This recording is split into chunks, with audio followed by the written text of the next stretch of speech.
Hello everyone, welcome to social science classes. इस video में student हम डिस्कस करेंगे civics class 7 chapter 4 growing up and boys and girl.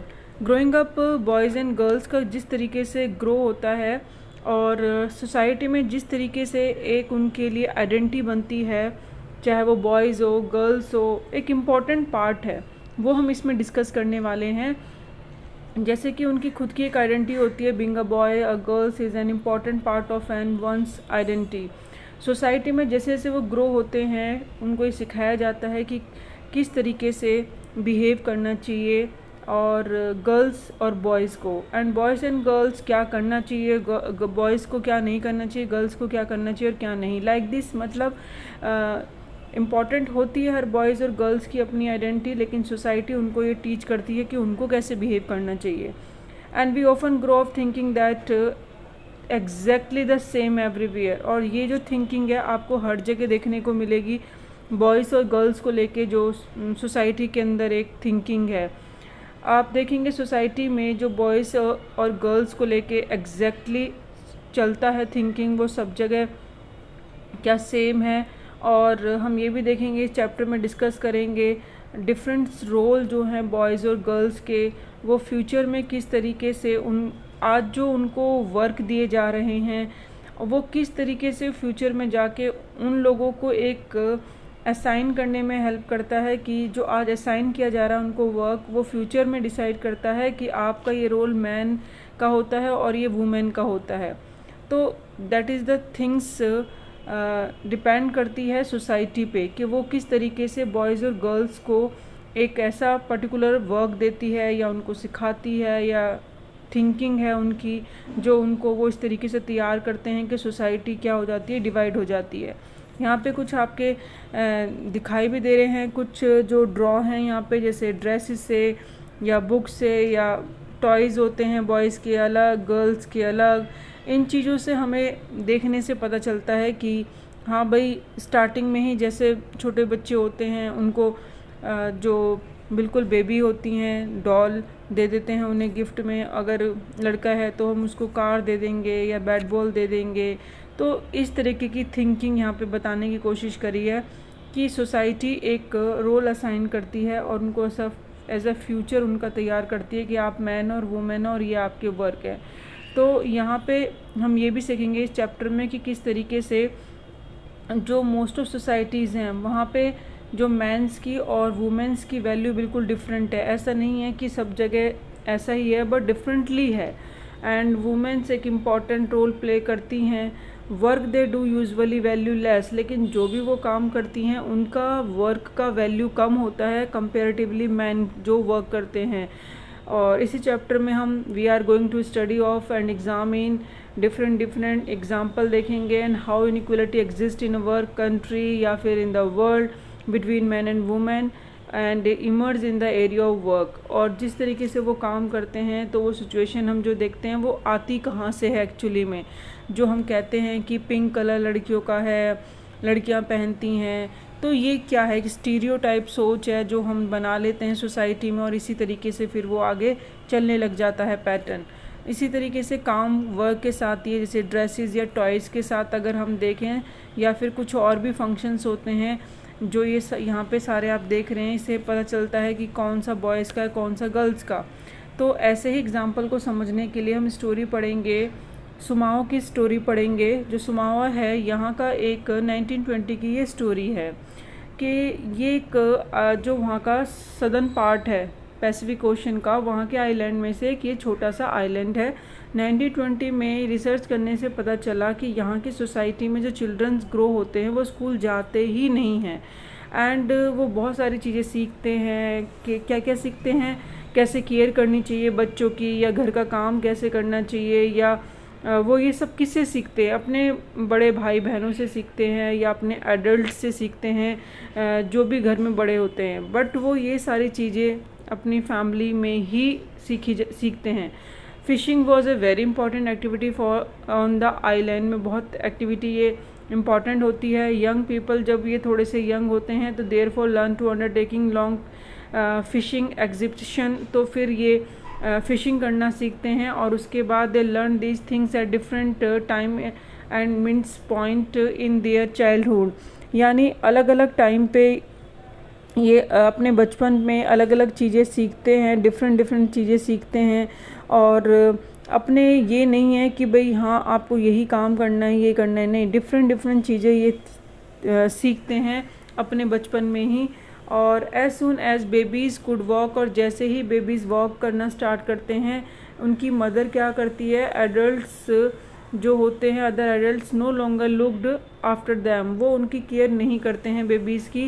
And जो बड़े children's होते हैं वो अपने छोटे भाई बहनों को देखते हैं, young as a 5 year old, अगर 5 साल के हैं तो, एंड उनकी रिस्पॉन्सिबिलिटी वो ही देखते हैं। अगर मतलब जैसे मानो एक बड़ा भाई है और एक छोटा भाई है, तो बड़ा भाई छोटे भाई को क्या करेगा, केयर करेगा, ये उसकी रिस्पॉन्सिबिलिटी बनती है। And boys girls look after their younger siblings, अपने छोटे भाई बहनों को केयर करना उनका काम होता है जो बड़े भाई हैं। And by the time the boy about 9 year old, और जैसे ही 9 साल का लड़का हो जाता है तो उसके बाद वो क्या करना स्टार्ट करते हैं, older learning about outdoor jobs, यानी बाहर जाना सीखता है लड़का, फिशिंग करना, प्लांटिंग, कोकोनट करना, ये सारे काम लड़के करना स्टार्ट करता है। बट गर्ल्स अभी भी continue looking after small children, अपने छोटे छोटे भाई बहनों को देखती हैं, do errand for adults and till they work teenager, यानी 13-14 ईयर तक जो उनकी एज होती है उस एज में वो क्या करते हैं, छोटे मोटे काम ही करते हैं। एरेंड्स यानी जो टास्क वो दिए जाते हैं वो छोटे छोटे काम में, घर के काम में लगी रहती हैं, अपने भाई बहनों की केयर करना या बड़ों की केयर करना, उनके छोटे छोटे काम में हेल्प करना। And but once they become a teenager they had, जब तक वो टीनेजर नहीं होती हैं तब तक तो वो यही काम करते हैं, यानी 13-14 ईयर की एज में जब वो नहीं जाते हैं तो जब तक तो वो यही लड़कियां काम करती हैं। बट वो टीनेजर जैसी हो जाती हैं तो उनको भी मोर फ्रीडम मिलती है, जैसे उनके भाई या बॉयज़ को मिलती है। 9 साल में वो बाहर जा सकते हैं और फिशिंग करना या फिर कोकोनट प्लांटिंग करना। तो ऐसे ही अब वो यहाँ पे गर्ल्स को भी अलाउड होता है, और 14 में आते ही वो फ़िशिंग ट्रिप पे जाती हैं, प्लांटेशन में काम करती हैं, और बास्केट्स बनाना, कुकिंग, स्पेशल जहाँ कुकिंग हाउस होता है, किचन, वहाँ पे कुकिंग करना। और जहाँ पे जो बॉयज़ होते हैं वो गर्ल्स से ज़्यादा हेल्प करते हैं किचन के अंदर। तो ये सारी चीज़ें बताई हैं कि एक ऐसा प्लेस आप देख रहे हैं जो बॉयज़ और गर्ल्स के लिए बिल्कुल डिफरेंट सिचुएशन यहाँ पे दिखाई गई है। और एक आप दूसरी केस स्टडी अब यहाँ पे पढ़ेंगे जहाँ पे आपको बॉयज़ और गर्ल्स की सिचुएशन अलग दिखाई देगी। हम जो सुमायो की स्टडी पढ़ी है, केस स्टडी, तो उससे हमने देखा कि ज़्यादा बॉयज़ और गर्ल्स में कोई डिफरेंट नहीं है। हमारी स्टीरियोटाइप सोच नहीं है कि ये बॉयज़ हैं, ये गर्ल्स हैं, इसको ये करना चाहिए, इसको वो नहीं करना चाहिए। मतलब कि गर्ल्स कैन और can not do, boys can not do. तो ये जब चीज़ें सिखानी सोसाइटी शुरू कर देती है तो वहाँ पे एक इनइक्वालिटी दिखाई देती है। तो वो केस अब हम देखेंगे कहाँ पे, मध्य प्रदेश में 1960 की बात है। तो ये जो हम देख रहे हैं मध्य प्रदेश में 1960 में, ये वहाँ के स्मॉल टाउन से लिया गया है। और 6th क्लास ऑनवर्ड जब वहाँ पे बच्चे होते थे तो बॉयज़ गर्ल्स का सेपरेट स्कूल हो जाया करता था, यानी बॉयज़ अलग जाएंगे और गर्ल्स अलग स्कूल में जाया करेंगी। The girls school was design very differently from the boys school, और जो गर्ल्स के स्कूल होते थे बॉयज़ से बिल्कुल अलग होते थे।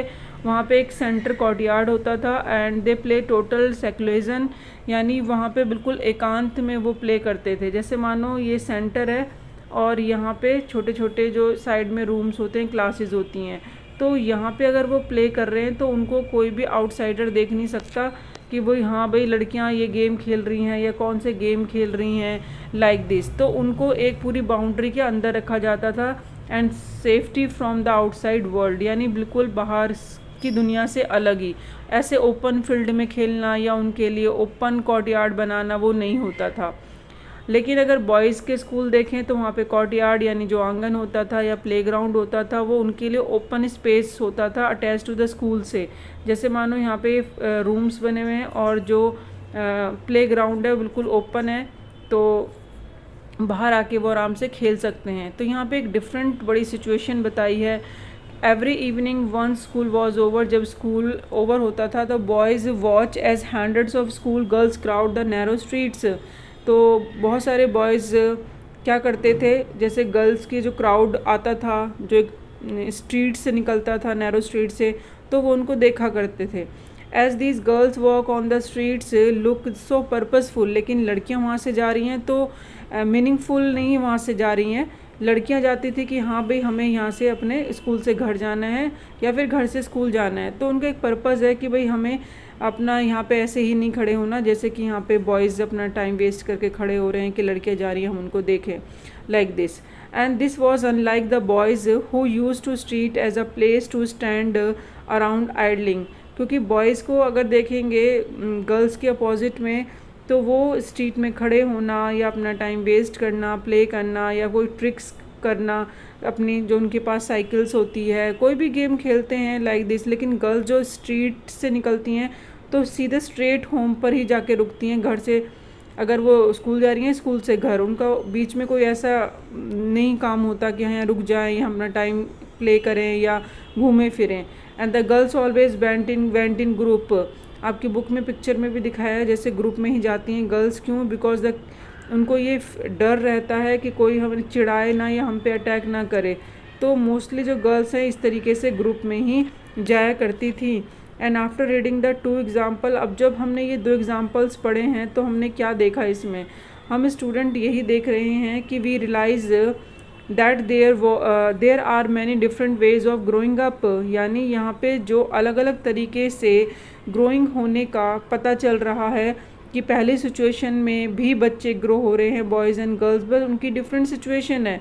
यहाँ पे हम देख रहे हैं तो बिल्कुल मध्य प्रदेश का डिफरेंट केस चल रहा है बॉयज़ और गर्ल्स में, जो सोसाइटी उनके साथ उनके माइंड में सेटअप कर रही है कि ये है और ये करना है, ये नहीं करना, can and can not do, different way of growing, and often we think that there is a only one way in which children grow up। और कई बार हम देखते हैं कि हमारे मन में ये बात चलती है, हम सोचते भी हैं कि शायद एक ही तरीका है ग्रोइंग करने का।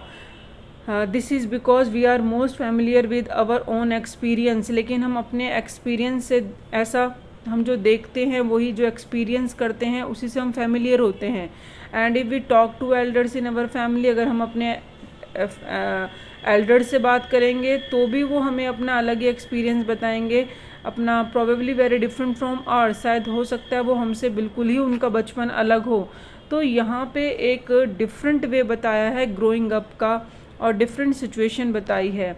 वी ऑल्सो रियलाइज़ दैट, हम ये भी रियलाइज़ कर सकते हैं कि society make a clear distinction between the boys and girls, और सोसाइटी में साफ साफ वो ये कोशिश करते हैं कि बॉयज़ अलग और गर्ल्स अलग है, बताने की कोशिश किया जाता है।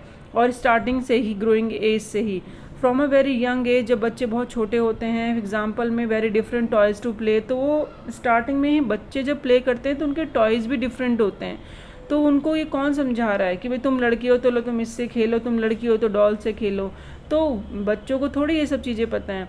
Boys are usually given a car to play and girls doll, both toys can be a lot of fun to play with, दोनों से ही फन किया जा सकता है, प्ले किया जा सकता है, और ऐसा कुछ नहीं है कि कोई किसी के टॉय से नहीं खेल सकता। Why are girls then given dolls and boys cars, ऐसा क्यों होता है कि गर्ल्स को ही डॉल्स दे रहे हैं और बॉयज़ को कार्स दे रहे हैं।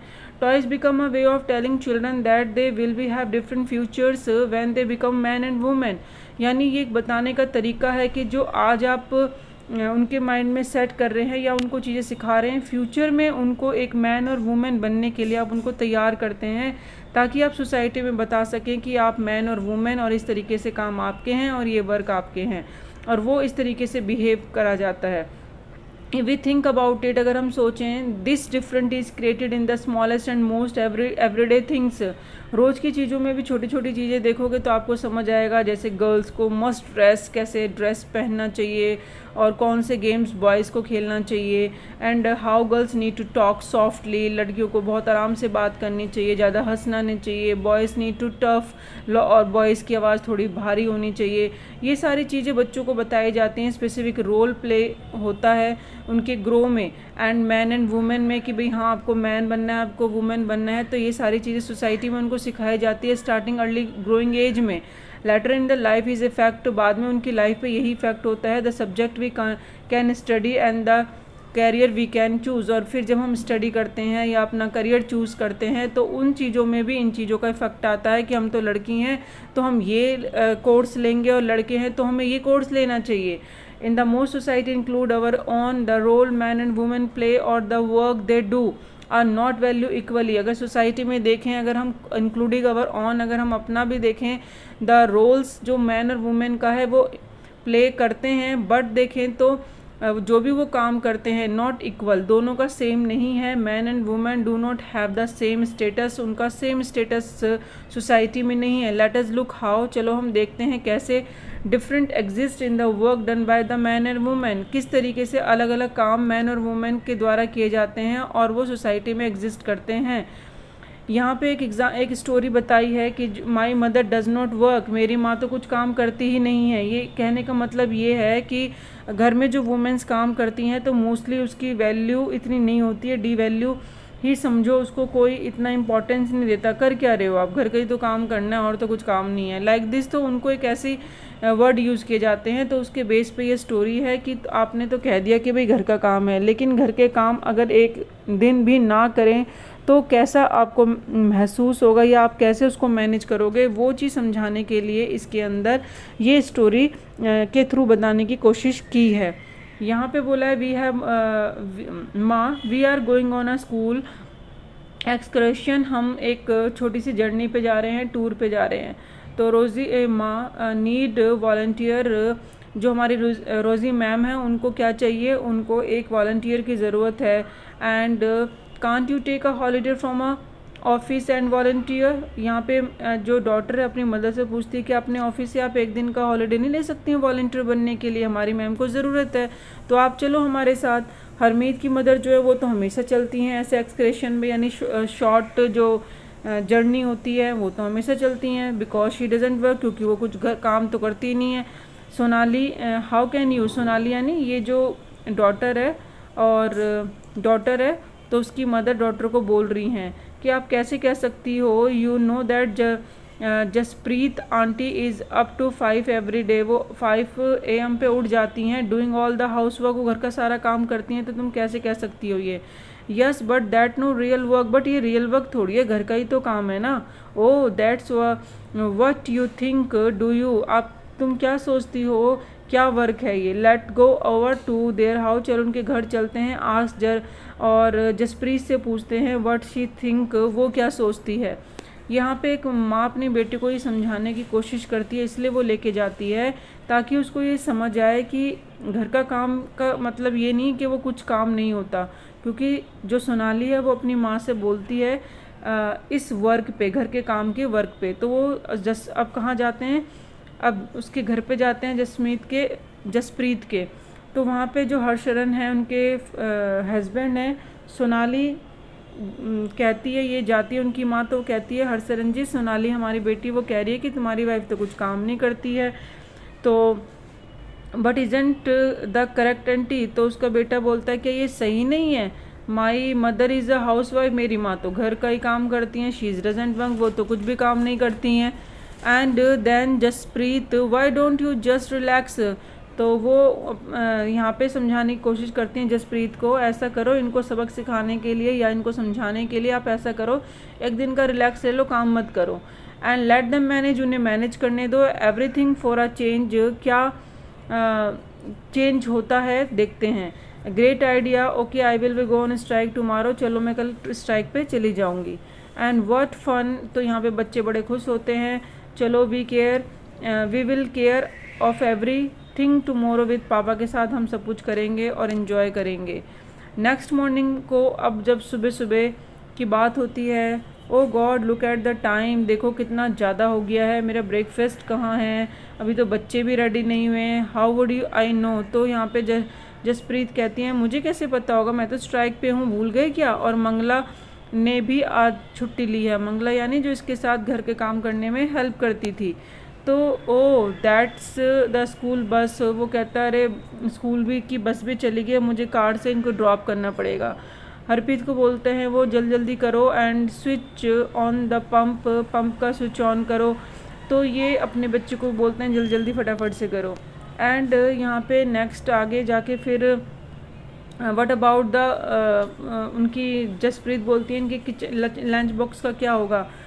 ओ नो फॉरगेट अबाउट, उसको तो छोड़ो, कोई बात नहीं, मैं इनको मतलब पैसे दे दूँगा, कैंटीन में खा लेंगे। एंड माँ already gave as money for that, और कुछ पैसे उन्होंने बच्चों ने बोला माँ ने हमें ऑलरेडी दे दिए हैं। एंड आई एम एग्जॉस्टेड, जब वो शाम को आता है वो कहता है मैं तो बहुत थक गया हूँ, क्या चाय मिलेगी। फिर बाद में कहता है अरे मैं तो भूल ही गया था, तुम तो स्ट्राइक पे हो, मैं खुद बना लूँगा अपनी चाय। And the house look like was hit of, यहाँ पे बोला है हैरिकेन, यानी बहुत ही ज़्यादा उबड़ खाबड़ हो रखा होता है घर, कोई भी चीज़ अपनी जगह पे नहीं होती है। और यहाँ पे फिर ये कहती हैं हरप्रीत के जसप्रीत के जो आप कह सोचते हो कि जैसा आपने सुबह घर देखा है कि शाम तक वैसा ही रहता है, नहीं, बच्चे उसको क्या कर देते हैं, इस तरीके से मैशअप कर देते हैं सारी चीज़ों को। हरमीत यहाँ पे कहती हैं वेयर ऑन द, हरमीत को बोलते हैं यहाँ पे जो उनके फादर हैं कि भाई चाय का के वो चाय पत्ती कहाँ है। तो यहाँ पे मन ही मन वो मुस्कुराते हुए जसप्रीत कहती हैं कि तुम्हें तो अभी चाय की चिंता है, एंड अभी तो आपको जान के बड़ा वंडर होगा कि भाई अभी चाचा जी और चाची जी आने वाले हैं डिनर पे, और वो भी रेडी करना है। तो यहाँ पे बोला है कि एक ऐसी सिचुएशन कि भाई जहाँ पे वुमेन की इम्पॉर्टेंट नहीं थी, पर एक दिन जब वो काम नहीं करती है तब शायद उनको रियलाइज़ होता है। और वो ये कहती भी है कि अब इन्हें मुझे बताने की ज़रूरत है कि आई डोंट वर्क, कि मैं नहीं करती हूँ यहाँ पे, कि I wonder if they still believe I don't work, कि अब इनको शायद अभी तक शायद इनको पता चली गया होगा, और आई डोंट वर्क कि मैं करती हूँ या नहीं करती हूँ काम लाइक दिस। और अब इनको मुझे रिमाइंड कराने की कोई ज़रूरत है शायद कि भाई चाचा जी भी आ रहे हैं डिनर के लिए। तो यहाँ पे वो है कि अगर वो काम नहीं करेंगी तो अभी तो आगे का भी काम है, वो भी आपको ही करना पड़ेगा। वैल्यूइंग हाउस, यानी एक इस टॉपिक में स्टूडेंट ये बताने की कोशिश करी है कि किस तरीके से घर के काम की भी एक वैल्यू होती है और उसको भी हमें क्या करना चाहिए, वैल्यू देना चाहिए। और वैसे हम घर के काम को कभी वैल्यू देते ही नहीं हैं और ना ही उसको इतना इम्पोर्टेंस देते हैं। हरमीत की जो फैमिली अभी आपने देखी है, did not think that the work Jaspreet did within the house was real work. तो वो अपनी माँ को कहता है कि भाई मेरी माँ तो कुछ काम करती नहीं है और वो कोई रियल वर्क भी नहीं है। This feeling is not unique to their families, ये कोई यूनिक बात नहीं थी उनकी फैमिली के लिए, अक्रॉस द वर्ल्ड सब जगह यही होता है। मेन रिस्पॉन्सिबिलिटी जो हाउस वर्क की या केयर गिविंग की होती है, task like looking after the family, जो भी घर की फैमिली की टेक केयरिंग का काम होता है, या फिर स्पेशली चिल्ड्रंस को देखना या एल्डर्स को देखना या बीमार पर्सन को देखना, सब वुमेंस के शोल्डर्स पे ही आती है कि वुमेंस के काम होते हैं, वुमेन की ही जिम्मेदारी बनती है घर की देखभाल करना। एज वी हैव सीन, हमने देखा भी है कि work that women do within the home is not recognize as work, और जो वुमेन घर का काम करती है उनको रिकॉग्नाइज भी नहीं किया जाता। And assume that this is something that comes natural to women, और कहा जाता है तो नेचुरली वुमेन के ही काम है, उनको ही करने हैं, ये तो औरतों के काम होते हैं। Therefore does not have to be paid for, इसीलिए उस काम के लिए पैसे भी नहीं दिए जाते, और सोसाइटी में इसकी वैल्यू बहुत ज़्यादा कह सकते हैं डी वैल्यू वर्क है, इसका कोई वर्क नहीं है। इससे कैसे एक एग्जांपल से समझते हैं कि घर के काम की वैल्यू को डी वैल्यू में क्यों रखा गया है, क्यों इतना सोचा जाता है। मेलानी और विद हर डॉटर, यानी इन दोनों की स्टोरी से हम ये समझने की कोशिश करेंगे कि किस तरीके से घर के काम करने को क्या समझा जाता है। आपने इस ऊपर हरमीत की स्टोरी में देखा कि उसकी मदर का जो वर्क है वो इतना रिकॉग्नाइज नहीं होता कि वो कुछ काम करती हैं। ऐसे ही जैसे by the Mangala domestic helper होते हैं बहुत सारे जो घर का काम करती हैं, मैनी होम्स में या टाउन्स में, सिटीज़ में domestic employ as a work करती हैं। जैसे हरमीत का आपने अभी काम देखा था कि उनकी माँ मदर घर में काम करती हैं, हाउस वाइफ हैं या हाउस वर्क करती हैं, तो ऐसे ही डोमेस्टिक हेल्पर्स भी रखे जाते हैं जो पेड होते हैं, पैसे दे के उनको घर का काम वो करती हैं, जैसे क्लीनिंग करना या वॉशिंग करना, कपड़े धोना, कुकिंग करना, डिशेस करना, बर्तन धोना या बच्चों की केयर करना या एल्डर्स की केयर करना। तो शहर में या गांव में ऐसे काम रखने के लिए डोमेस्टिक वर्कर्स रखे जाते हैं जो हेल्प करें। Most of domestic workers are womens ही होती हैं। Even young boys and girls are employed do this work. और छोटे बच्चे और लड़कियां भी ऐसे काम में लगे रहते हैं। वेजेस बहुत कम मिलती है इस काम में। Domestic work does not have a much value, और ना ही डोमेस्टिक वर्क में वैल्यू मिलती है। Domestic work day can begin as early 5 in the morning से शुरू हो जाता है और लेट नाइट 12 तक रहता है। Despite the hard work they do, जितना वो हार्ड वर्क करते हैं पूरे सुबह से लेकर शाम तक, their employers often do the show them much respect.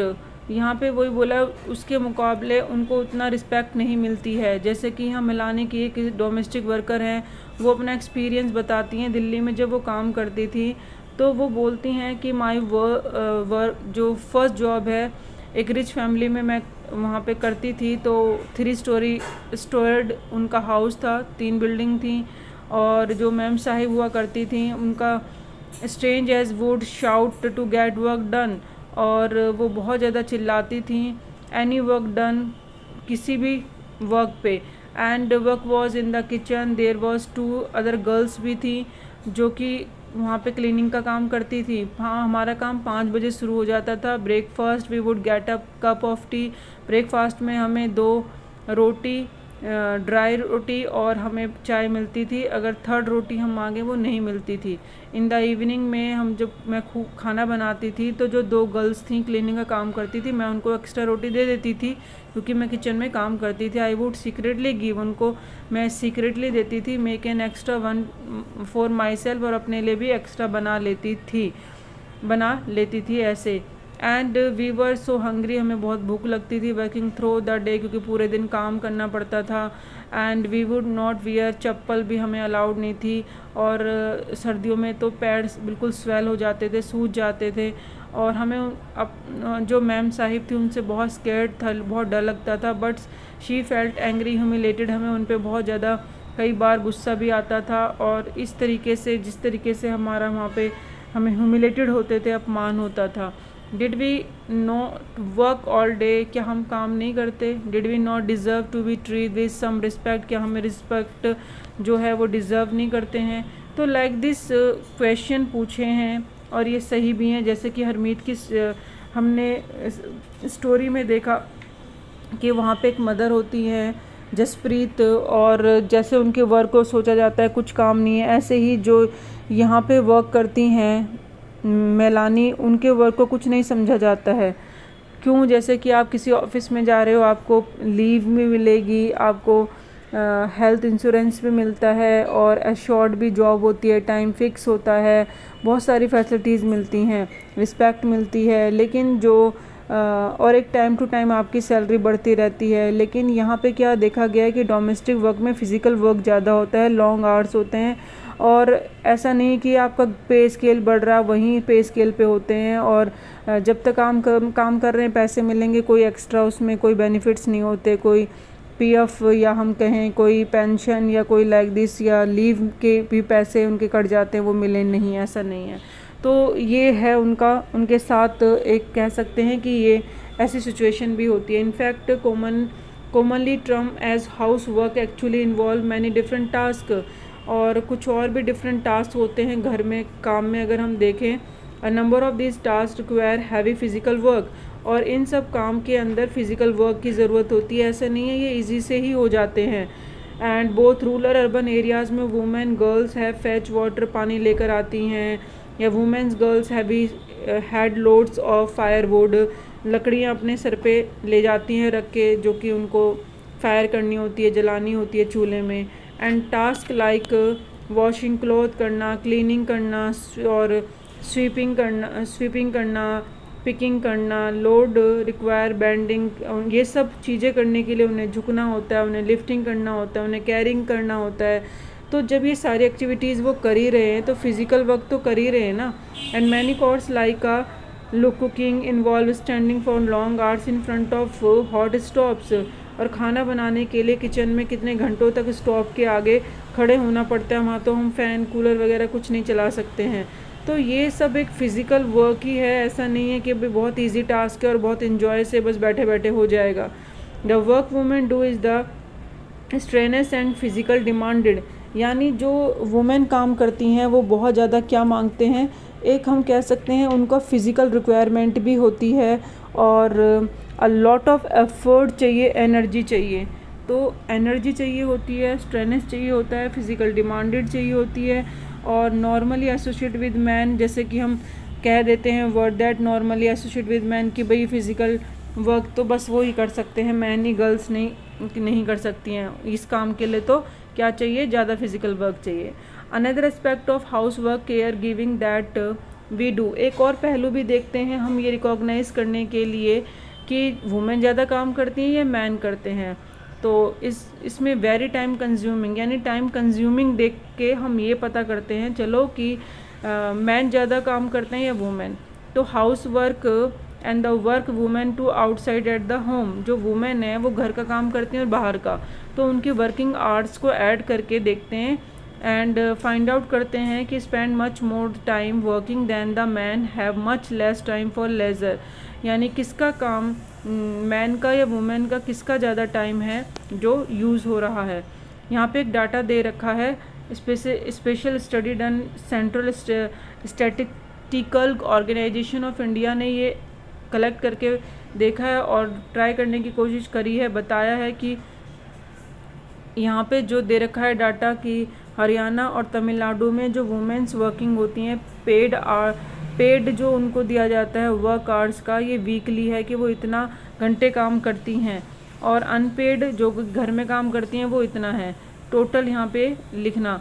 उसके बाद है मैन जो काम करते हैं इतना, तो हम कहते हैं कि अरे भाई मैन तो बहुत काम करते हैं, ज़्यादा काम करते हैं, और इसीलिए, लेकिन हम ये नहीं देखते कि यहाँ पे आप देखेंगे तो हाउस में जो टाइम है उनका वो तो नहीं है ना, तो टोटल करके देखेंगे तो आपको किसका काम ज़्यादा निकल के आएगा, वुमेन्स का ही निकलेगा। तो ये एक एग्जांपल से सेट करने की कोशिश करी है और जिसमें बताने की कोशिश करी है यहाँ पे कि किस तरीके से जो सोनाली की मदर हैं जो स्टोरी बताती हैं, वो बहुत सारी ऐसी वुमेन्स की स्टोरी बताती हैं कि many women's like Sonali mother in the story and the women Tamil Nadu Haryana and survey work inside and outside. बहुत सारी ऐसी मदर हैं जो वर्क घर भी करती हैं बाहर भी करती हैं, डबल बर्डन होता है उनके ऊपर।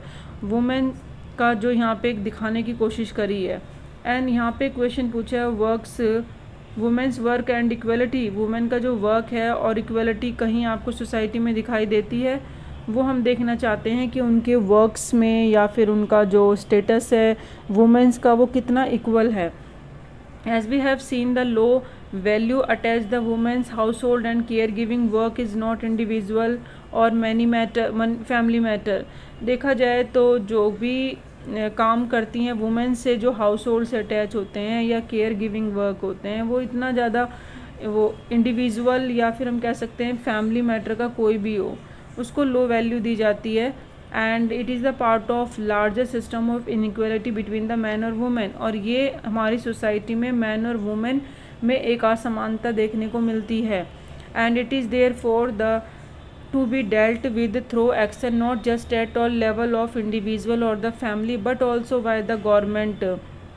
अगर हम देखें जो ये आज ऐसा हो रहा है, ये सब एक्शन जो डील हो रही है, तो नॉट द